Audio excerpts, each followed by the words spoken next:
গত কয়েক দশক ধরেই মধ্যপ্রাচ্যে সক্রিয় মার্কিন যুক্তরাষ্ট্র।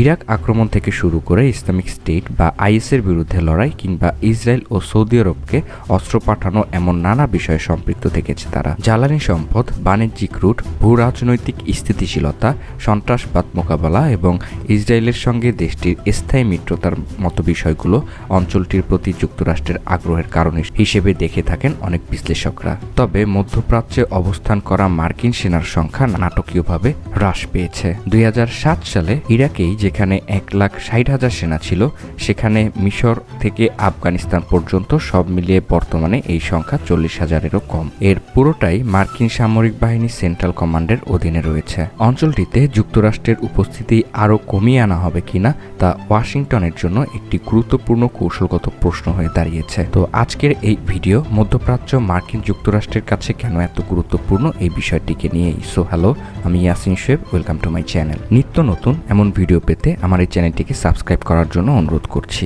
সৌদি আরব, ইরান, ইরাক, কুয়েত এবং সংযুক্ত আরব আমিরাত সহ মধ্যপ্রাচ্যের দেশগুলোতে তেল ও প্রাকৃতিক গ্যাসের বিশাল মজুদ কয়েক দশক ধরেই মার্কিন নীতি নির্ধারণের একটি প্রধান কারণ হয়ে উঠেছে। তবে যুক্তরাষ্ট্রের নিজ ভূমিতেই শেল গ্যাস, যা পাথুরে গ্যাস নামেও পরিচিত, যা এই প্রাকৃতিক গ্যাস বৃদ্ধি পাওয়ার গত 15 বছরে দেশটিতে তেল ও গ্যাসের উৎপাদন বেড়েছে। ফলে এ ধরনের জ্বালানির আমদানির ক্ষেত্রে দেশটির আগের চেয়ে কম নির্ভরশীল। পেট্রোলিয়াম ও প্রাকৃতিক গ্যাস উভয় ক্ষেত্রেই যুক্তরাষ্ট্র নেট রপ্তানিকারক, অর্থাৎ আমদানির চেয়ে বেশি রপ্তানি করছে দেশটি। বৈশ্বিক তেলের বাজার আন্তঃসম্পর্কিত। মধ্যপ্রাচ্য থেকে সরবরাহের ব্যাঘাত ঘটলে তা তেলের দামের সঙ্গে অর্থনৈতিক স্থিতিশীলতায়ও প্রভাব ফেলতে পারে। যুক্তরাষ্ট্র যখন মধ্যপ্রাচ্যের জ্বালানির উপর নির্ভরতা কমিয়ে আনছে, তখন চীন মধ্যপ্রাচ্যের তেলের উপর ব্যাপকভাবে নির্ভরশীল হয়ে পড়েছে বলে জানিয়েছেন লন্ডনের school of oriental and African স্টাডিজের আন্তর্জাতিক সম্পর্কের অধ্যাপক গিলবার্ট আসকার। এর অর্থ হল মধ্যপ্রাচ্যের উপর নিয়ন্ত্রণ যুক্তরাষ্ট্রকে চীনের বিষয়ে বেশ কিছু কৌশলগত সুবিধা দেয় বলে জানান তিনি। মধ্যপ্রাচ্যে আমেরিকান পণ্য ও পরিষেবা, বিশেষ করে সামরিক হার্ডওয়্যারের জন্য গুরুত্বপূর্ণ একটি বাজার। স্টকহোম ইন্টারন্যাশনাল পিস রিসার্চ ইনস্টিটিউটের তথ্য অনুযায়ী 2019 থেকে 2023 সালের মধ্যে এই অঞ্চলটিতেই সবচেয়ে মার্কিন অস্ত্র বেশি রপ্তানি করা হয়েছে। মোট মার্কিন অস্ত্র রপ্তানির 38%ই গেছে মধ্যপ্রাচ্যে। এর মধ্যে সবচেয়ে বেশি অস্ত্র কিনেছে সৌদি আরব, কাতার, কুয়েত এবং ইসরায়েল। এছাড়াও সমুদ্রপথে বৈশ্বিক বাণিজ্যের ক্ষেত্রে মধ্যপ্রাচ্য গুরুত্বপূর্ণ বলে জানান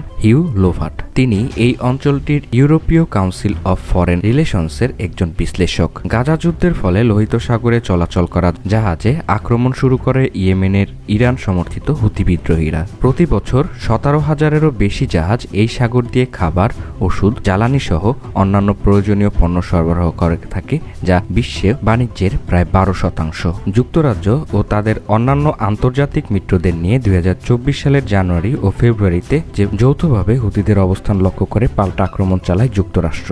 এতে এটা স্পষ্ট যে যুক্তরাষ্ট্র বৈশ্বিক সমুদ্র রুটের মাধ্যমে নৌযান চলাচলের স্বাধীনতাকে অগ্রাধিকার দেয়। একই সাথে মিশরের সুয়েজ খাল এবং ইরানের অদূরে হরমুজের সরু প্রণালীও অত্যন্ত জরুরি। এই বৈশ্বিক সমুদ্রপথ মার্কিন অর্থনীতির জন্য এখনও অনেক গুরুত্বপূর্ণ। ইউরোপ, এশিয়া ও আফ্রিকাকে সংযুক্ত করা মধ্যপ্রাচ্যে কৌশলগত অবস্থান মার্কিন বাণিজ্য ও সামরিক অভিযানের জন্য খুবই গুরুত্বপূর্ণ। বাহরাইন, কাতার এবং কুয়েতে মার্কিন সামরিক ঘাঁটিও রয়েছে। ওয়াশিংটন ডিসির থিঙ্ক ট্যাঙ্ক দ্য উইলসন সেন্টারের মিডল ইস্ট প্রোগ্রামের ডিরেক্টর মেরিসা খুরমা বলেন, কোনো একক শক্তি যেন আধিপত্য বিস্তার করে এই অঞ্চলের স্থিতিশীলতাকে হুমকির মুখে ফেলতে না পারে তা নিশ্চিত করতে নিজেদের শক্তিশালী উপস্থিতি বজায় রেখেছে যুক্তরাষ্ট্র। ঐতিহাসিকভাবে তেলের চাহিদা আর কমিউনিজমের প্রভাব রুখে দেওয়া মধ্যপ্রাচ্যে যুক্তরাষ্ট্রের মূল আগ্রহের কেন্দ্রে থাকলেও বর্তমানে এগুলোর বাইরে দেশটি তার প্রভাব এবং পরাশক্তি রক্ষা করতে চাইছে। অঞ্চলটি চীন এবং রাশিয়ার সঙ্গে ক্ষমতা ও প্রতিযোগিতামূলক মূল নাট্যমঞ্চ বলেন তিনি। খুরমা আরও বলেন, অঞ্চলটি যে পরিমাণ অস্থিতিশীল গাজা যুদ্ধ সেটাই স্মরণ করিয়ে দেয়, বিশেষ করে যখন ফিলিস্তিন ইসরায়েলের দ্বন্দ্ব এবং এই অঞ্চলে ইরানের সামরিক সম্প্রসারণবাদের মতো দীর্ঘস্থায়ী সংঘাতের সমাধানের ক্ষেত্রে মার্কিন যুক্তরাষ্ট্র বিচ্ছিন্ন রয়েছে এবং রাজনৈতিকভাবেও নিজেদের প্রত্যাহার করে নিয়েছে। নিয়েছে।